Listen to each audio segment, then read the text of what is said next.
everyone, this is Across the Board with Jeff Grant here at SBRforum.com. Tuesday, NBA action. We have a good one here with the Los Angeles Lakers versus the Brooklyn Nets at the Barclays Center. The first ever meeting at this venue between these two teams. No line in the betting market. A lot of that surrounds the fact of the pending status of center Dwight Howard for the Los Angeles Lakers. He's questionable with the shoulder injury. Of course, he's missed the last two games, but the Lakers did come away with the victory in the last one, and they've won 5 of the last 6 games, including a 98-97 victory over the Detroit Pistons as 3-point road favorites on Super Bowl Sunday. When you look at the Lakers, Kobe Bryant's scoring has gone dramatically down in their last 4 games. He may be needing that All-Star break. Of course, he's going to play in that game, but he's averaging 16.5 points per game in the last 4. And I don't expect that average to creep up very much higher than that due to the fact that he's only averaged 22.6 points per game in his career versus the Nets franchise. Of course, they're known as the New Jersey Nets, but now have the name of Brooklyn.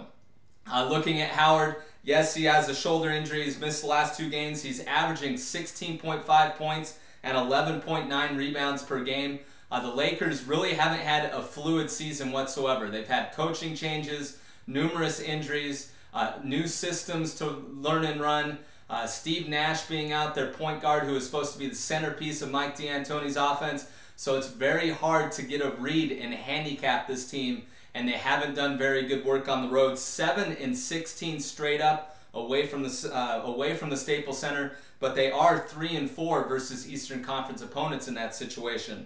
They've also won 9 series meetings in a row. That includes a 95-90 victory as 6.5-point home favorites on November 20th. That was light years away in consideration in handicapping both these teams.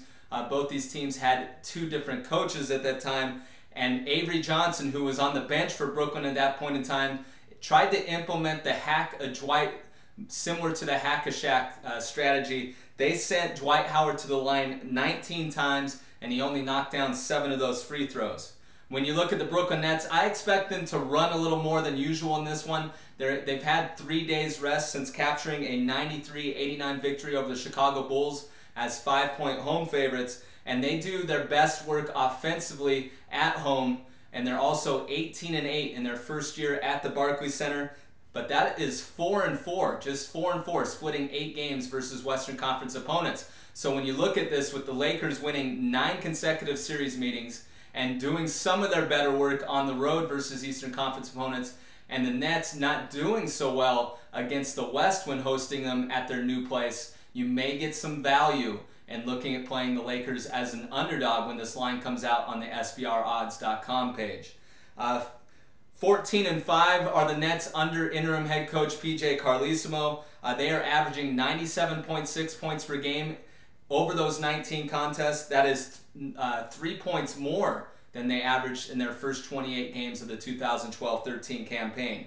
In the first meeting, something that I kind of circled, they did manage 26 fast break opportunities against the Lakers, and I expect that success to continue because I think point guard Deron Williams is going to be able to push the basketball, especially going against the aging Steve Nash, who isn't one of the better defenders in the league. Williams averaging 22 points on 50% shooting in his last 4 games in the series. I'm going to expect an open floor contest. I think both teams are going to be able to score the basketball. Not sure where the total is going to be, but just like in yesterday's games, I'm going to kind of steer you in the direction, and I think this one's going to go over the total. So my official pick is going to be over in Tuesday night's game featuring the Los Angeles Lakers and Brooklyn Nets at the Barclays Center. For any further information on this game, when the line comes out and any of the injuries, definitely follow me on Twitter at Jeff Grant Sports. This has been another edition of Across the Board with Jeff Grant here at SBRforum.com.